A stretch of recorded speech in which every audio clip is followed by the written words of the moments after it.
अध्यक्ष असलेल्या सुरेंद्र पवार यांना असा उल्लेख करण्यात आलेला उपमा देण्यात आलेली आहे आणि त्याचं समर्थन काँग्रेस अद्यापही करत आहे. अद्याप तुम्ही विरोध केला तरी यावरती प्रतिक्रिया काय तुमच्या पक्षाची, तुमची प्रतिक्रिया? सर कॅमेरा त्यांना गुंगी गुडिया असं म्हणून काही नजर म्हणत असतील तर ह्याच्यासारखं अगदी काय कोणत्या भाषेत त्यांना सांगावं. मी एक तर गावठी माणूस आहे, काही बोलून जाईल, पण अशा पद्धतीनं चुकीचं बोलू नये. कारण दादांना जाऊन आज पाच महिने 6 महिने अजून कार्यकर्ते त्याचे चांगल्या मोठ्या सभांमध्ये स्पीच देत होते. अशा कार्यकर्त्याला सुद्धा आता आम्ही मधून आलो 4 वेळा दादांवरच बोलले.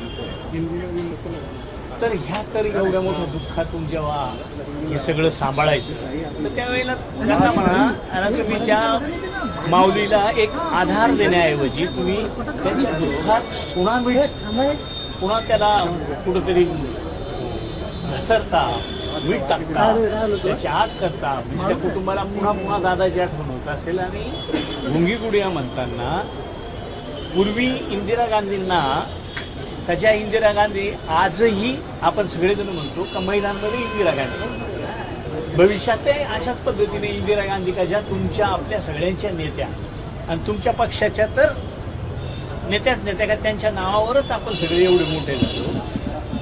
त्यांनाही त्यांचा विरोधी पक्ष त्यावेळेला गुंगी गुडिया म्हणूनच म्हणत होते. पण आज त्यांचं आपण क्षणोक्षणी आठवण करत असतो.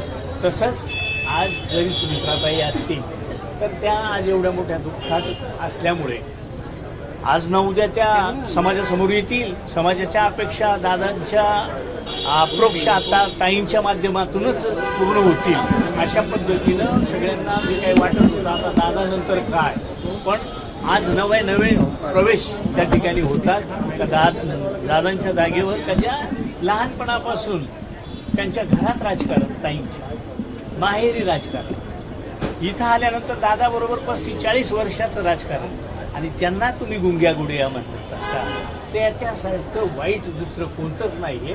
एक दिवस येईल इंदिराबाईंसारखंच आपण ताईंना सुद्धा त्या ठिकाणी पाहू आणि इंदिरा गांधींप्रमाणेच का जसं आताही समाजात एखादी मुलगी नाही भाऊ ही इंदिरा गांधीच आहे, म्हणजे त्याच पद्धतीनं त्यांनी आज ह्या 6 महिन्यात जे काही सरकारमध्ये कामकाज जे सुरू आहे होईल ना, आज ना उद्या बोलणार, आजही बोलतात. आता आम्ही काही ठिकाणी अक्षरशः त्यांची भाषणं ऐकली, भले ती आमच्या आमदारांमध्येच असतील तर त्यांच्या डोळ्यात पाणी येण्याआधी आमदार ढसढसा रडायच्या अशा पद्धतीच्या काही स्पीच, काही कामाच्या माध्यमातून, पण तरी सुद्धा कार्यकर्त्याला धीर देण्याचं काम त्या ठिकाणी ताईंनी केलं.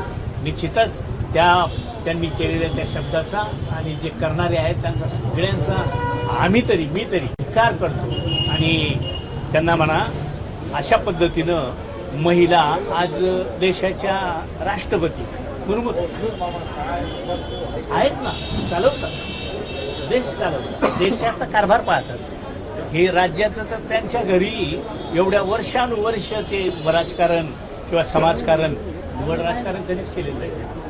समाजकारण आणि राजकारण करायला म्हणून हे सगळेजण बोलून आणि राजकारणात आम्ही काहीतरी वेगळं करतो हे दाखवण्याचा प्रयत्न करत असतील तर जनता आता दूध खोळी राहिलेली नाही.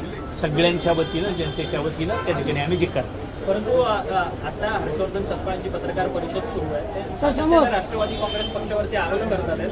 ते म्हटले आहेत की राष्ट्रवादी काँग्रेस पक्ष हा अमित शहाच्या ताटाखालचं मांजर बनवायचा उपस्थित करतो. राष्ट्रवादी काँग्रेस पक्षाचं दिवसेंदिवस जी वाढ होते, अमित शहा साहेब हे त्यांचे आपले सगळे देशाचे नेते आहेत. पंतप्रधान महोदय हे देशाचे नेते आहेत. म्हणजे आपण त्यांच्याकडे कामाला जायचं किंवा काम मागण्यासाठी जायचं म्हणजे ताटातलं मांजर झालं का?